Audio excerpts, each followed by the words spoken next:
Hey, what's up guys? Welcome back to the channel. In today's video, I'm reviewing a discontinued Guerlain gem that I'm getting rid of. This is going to be a review for Guerlain Bois d'Armani, released in 2006, perfumed by the critically acclaimed and very famous Annick Minardo. Guerlain Bois d'Armani, I think it means Armenian paper, and this is a very beautiful fragrance. It's been in my collection for over a year and a half at this point, and like I mentioned, it's discontinued, it's hard to find, and people are particularly very upset at the fact that this particular fragrance is discontinued because it was well loved, but that didn't stop Guerlain from getting rid of it for whatever reason. If I had to guess, it is probably just Guerlain shenanigans. Obviously, they're notorious for discontinuing things left and right, but I wouldn't be surprised if it's also a case of people love it, but they weren't actually buying it, so they just got rid of it. Now, when it comes to these reviews, obviously I have no affiliations with any of these brands. I've worn this particular fragrance in many situations, but mostly in the colder months leading up to probably about latest mid-spring. I've worn this around, family members, girlfriend, all that sort of stuff. So I feel like I have enough experience to talk about projection and longevity and general likability around others and all that. So let's first talk about the presentation. Now, I'm going to be very nitpicky here because I just checked on the Guerlain website and they're selling the fragrances in the L'Art de la Matière collection, which are the fragrances that come in this bottle, for a staggering and very hard to swallow at this point, $445 for 100 ml plus tax. Now, Guerlain is a luxury fragrance house. Fragrances are luxury products, but it's getting a little bit outrageous. They're getting a little too big for their britches, in my opinion, especially some of these brands that are lower quality than Guerlain that are charging the same or even higher. Clive Christian. Now, when it comes to presentation, these bottles are very beautiful. The glass is extremely transparent. There is a beautiful little Guerlain bee that is actually sunken into the bottle itself. It is molded into the bottle. The cap, you can customize these. These are actually pretty cool. So if you see, you can actually choose the plaque you have on the top here. This is just a default one. And you can also choose what braiding or cord you get on the neck of the cap alongside the little emblem. Like I said, this is just default, but it's heavy, it feels substantial. However, it is plastic, and for $445, it doesn't do it for me. It just doesn't. Like, I've bought, $100 fragrances that have metal caps that are just as heavy. So, when it comes to a luxury product, I don't really think there's any excuses when we're talking this price point. The atomizer is absolutely fantastic. I don't want to spray it just because my computer monitor's right here, but I really like the action of this atomizer. It's a very nice wide dispersion. It isn't pressurized, but you can get, accurate sprays. It covers a wide area, and it's generally just a joy to use, and I really don't have any complaints. They also have the Guerlain logo stamped into the top of the atomizer here. And all of these bottles have this sort of, can't tell if it's plastic, it's definitely not metal, but this sort of black front-facing, I guess, black that shows the name with this beautiful sort of gold text and the brand name. And that is pretty much it when it comes to the presentation. One little nitpick is, I don't know if you can see, but the glue on the back of that front label is very messy, right? And again, I'm being picky here, but we're talking over probably nearing $500 retail after tax for 100 ml for one of these bottles. So again, no excuses. We're holding these brands accountable nowadays. We're noticing these details, and I certainly take those into account. When it comes to the box is fine. It's this white textured cardboard with the same sort of black with the name. It's very nicely textured. It feels sort of weighty, actually, for this box. It doesn't look it. Then all the information is very nicely presented on the box. For you batch code people, there is the batch code right there in the bottom right. Yeah. So overall, I'm gonna have to give presentation for the current Guerlain L'Art de la Matière line, probably about, I would say, a 7.5 considering the price point.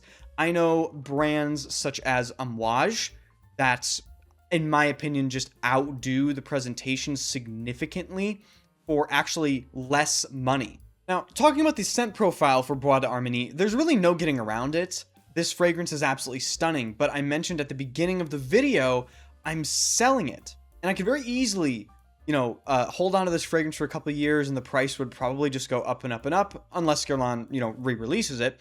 But, I'm not one to keep things as like, oh, this is a fragrance investment. I think that's a bunch of bullshit. In terms of the release year in the perfumer, this was released in 2006 and perfumed by the very famous Annick Menardo. She has done Bois d'Argent for Dior. She has done, I believe it's called Patchouli 24 for Le Labo. She's known for her very particular commanding style. I think she also did Overture Women for Renaud Salmon at Amouage.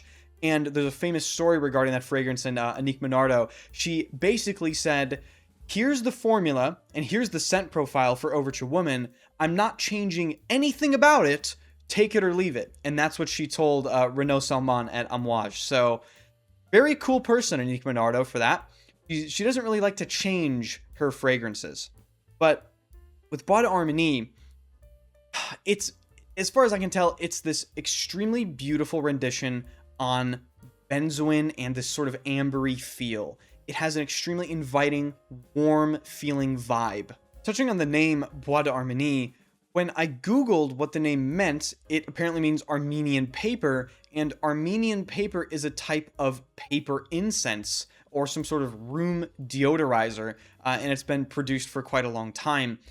And if they're trying to recreate maybe that sort of incensey dryness from Armenian paper, it only exists for me in the opening, where you do get this sense of a spicy, woody, very slightly reminiscent of a liturgical incense feel, with that sort of, almost scratchiness associated with incense. But the majority of this wear for Bois d'Armani is centered around benzoin. And benzoin is a note that is very commonly used to recreate amber accords. It is warm, it's slightly vanillic, it's sweet, it's very easy to like. And that is what I think people love about Bois d'Armani. It's very particular in the way that it's executed, though, because I believe this fragrance is another example of a fragrance that rides a very fine line. It does not ever get annoying to wear. It never gets cloying. But for me personally, the thing that's turning me off about it is, number one, there's a fragrance that has actually replaced Bois d'Armani in terms of use case and overall vibe. But for me personally, it is just a little bit too sweet. And, that's just subjective. I'm not too much of a fan of sweet fragrances, but I'm not knocking Bois d'Armani for that in particular. It's just, a subjective thing at that point. Bois d'Armani is, of course, I would actually say it's one of the better, sweeter, vanillic, benzoin, warm feeling fragrances that I have ever worn. And I completely understand why people seek this fragrance out so heavily. Now, one thing that I don't really see a lot of people talk about with Bois d'Armani is actually there is a distinct floral component that you can pick up if you've worn this fragrance for a little bit. And it's a floral component that Annick Menardo is not a stranger to using, and that's iris. Like I said, she made Bois d'Argent for Dior, and that is also sort of this sweet, incensey iris fragrance. And I think she used some of that expertise in Bois d'Armani. The iris in Bois d'Armani gives it this sort of almost slightly musky floral edge. I think it really aids in sort of I don't want to say the backbone, but maybe just as a supporting note to help give the fragrance something else to pay attention to in another aspect. I think the iris in this fragrance is very, very underrated, and it's a complete masterstroke in my opinion. But again, in my opinion, this fragrance actually is my preferred sort of wear when it comes to Bois d'Armany's vibe. And it might be surprising because I've never heard anyone compare Bois d'Armany to the fragrance that I'm about to show, which is Lubin Korrigan. See there? So Lubin Korrigan, it doesn't have benzoin in the notes. It doesn't have vanilla in the notes. It doesn't have iris. It's essentially just a different fragrance, at least on paper. But this is why notes in fragrances don't really matter that much. You know, you really need to get your nose on the fragrance and wear it and experience it, because I have done multiple side-by-sides on skin with Korrigan and Bois d'Armany, and as far as I can tell, Korrigan is a slightly smokier, slightly muskier, with a touch of leather, and it has this beautiful, amped up, creamy, slightly lactonic quality about it, wrapped around that same Bois d'Armany polite warmth. And I think for me, the Lubin just wins because it's just a little bit more interesting while filling the exact same use case scenario for me. So when it comes to my final thoughts about Guerlain Bois d'Armany, I think it is a fragrance that deserves the love that it receives. It is a shame that it's discontinued. So at the end of these videos, particularly for discontinued fragrances, I always like to provide options. And the theme that I went for these options for Bois d'Armany are fragrances that are warm and cozy and inviting and give off that sort of almost like friendly, cozy energy. Okay, so in terms of the fragrance that I would say is the closest to Bois d'Armany in terms of vibe and scent profile, it is going to be Lubin Korrigan. First of all, what a crazy bottle. This fragrance is beyond underrated, beyond overlooked. It is amazing. Oh my god. So you have that very similar warm, almost ambery vanillic touch, but there's just so many little flourishes and details. There's a smoky, spicy incense. There's a musky, slightly rugged leather. There's a lactonic, almost like sandalwood feel. It's absolutely amazing. It lasts forever. It doesn't smell synthetic. It doesn't get cloying. It's such an amazing colder weather wear in particular. Now, the second option I went with is a fragrance from Amouage from their Essences collection that I think gets way too much hate. This is relatively new to my collection, and I'm already absolutely loving it. This is Amouage Lustre.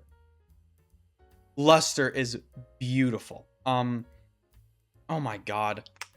This might be the smoothest fragrance from the Amouage catalog, just period.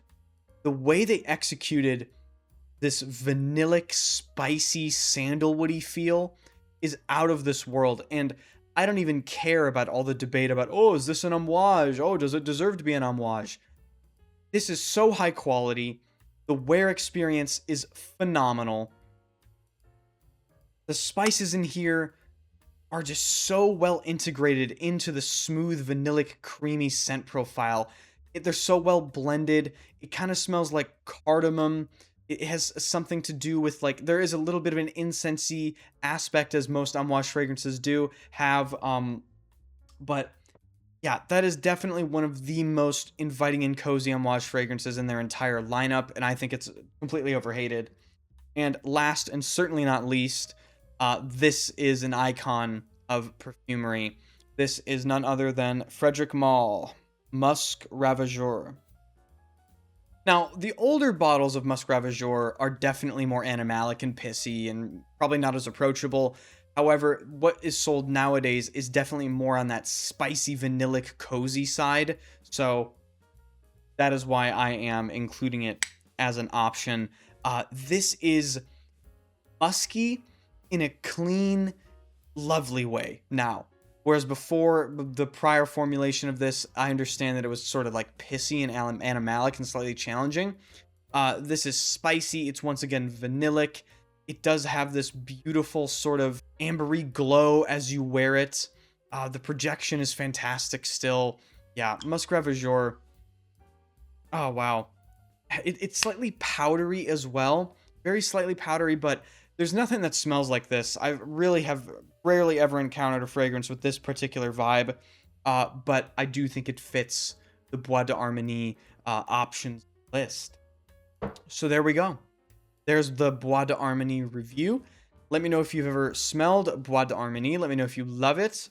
Let me know also if you've tried any of these options. Of course, all the fragrances I listed will be listed in the description with their full names, so as not to confuse anybody.